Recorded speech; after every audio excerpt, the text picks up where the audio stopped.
Oh, how different our lives would be if we pray without ceasing. If we walk so close to Jesus that we consulted him about everything. If we treated him like our best friend who we wanted to share our life with.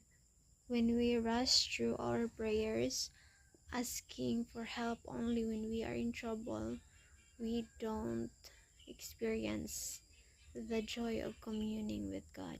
We also miss out on so many blessings. We need to learn to pray with persistence and patience, waiting on God's perfect answer. Ask God to teach you how to pray, because many times we truly don't know what to pray for.